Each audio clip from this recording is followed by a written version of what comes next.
One day, I'm in the class and the professor goes, "Oh, I'd like to see a show of hands, a couple hundred people in there. What do you plan to do with your degree?" And I'm like, very perked up and watching, and about 80% were going into banking. All I could imagine was a teller. Everybody's going into banking. And I was pretty bummed about this. And so I drove back to Clearwater, and I was walking on the beach and looking at these hotels where I had worked as a laborer, sweeping floors and picking up nails and wood and things. And I said, you know, those guys that developed these hotels that I was just a kid working in, they seem to be really enjoying themselves. And I can see how it'd be fulfilling to do something like that. That's what I'm going to do. So I went home and I told my folks that I was going to go into real estate.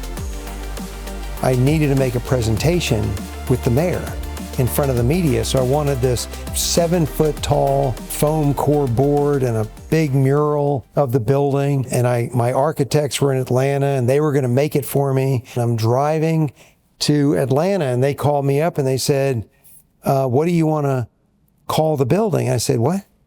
They said, "Well, we got this spot at the bottom for the name. We just need a zippy name." And I went, I don't know. So I called all my buddies and pals and they all had lame suggestions. So I called my mother and she was an artist and I said it has blue-green glass. And she said, "Oh, blue-green, that's my favorite pigment." And I went, "Mom, what?"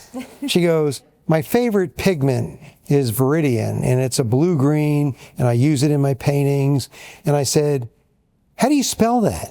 I called my architect and I said, "It's Viridian." And they said, "How do you spell that?" The truth of the matter is, those pesky little bat ears are actually taller. They actually do count. The Council on Tall Buildings and Urban Habitat defines what can count. And if those were communication antennas, then they wouldn't count. But they're pure decoration, so they do count.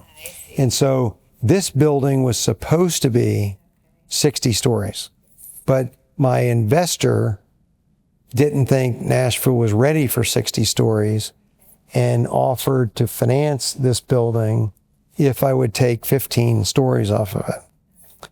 And so I had a choice to tell him to go pound sand, which did cross my mind, or say thank you. So I chose the latter. But everybody wishes this building had 15 more floors. You know, necessity is the mother of taking risks, right? Yeah. And so I was doing a consulting job for a Texas investor, and I was driving through Dallas. So I'm looking at this building, and it looked like a apartment building, and I go, I think this could work. And so I pulled off, and I went in and rented an apartment for 6 months. I didn't need an apartment. I rented an apartment so I could get in the building and measure things and paste and sketched and drew. And son of a gun, it will work. It fits my property. And so I showed up at an architect's office in Atlanta. Nobody here had done anything like this. And I walked in and I said, "I'd like you to design a building for me, and here's my sketches." And they said, "Well, it won't fit. Your property's too narrow." And I went, "Oh no, it fits. Look, this is scaled.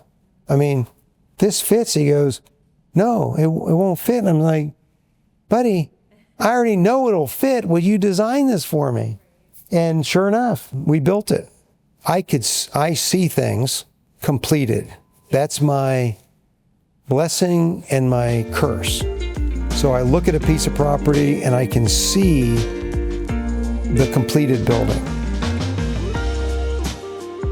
The building is exceptional, and it's an extraordinary building. The structure of that building That's hard to do. And all those irregular shapes and those multiple levels of atriums, you can't even do that in the current codes. You can't do what is accomplished there in that building. The doctor who heads that up was amazing. And for me to be impressed, I'm on the Monroe Carroll Jr. Children's Hospital at Vanderbilt University, so I'm exposed to these amazing doctors every month. But here's this guy talking about the things that you're doing, and I'm like, wow. I mean, I was very impressed. And then I learned that Vandy and USF had collaborated on some things. You know, because I came back and said, you can't believe what I just saw down there. So that was a very moving experience for me. My passion that I love to do is sail. I don't get to do it a lot. When things are really bad, I can dream of this and think about it, and it is a pleasure. Every other year I race to Bermuda.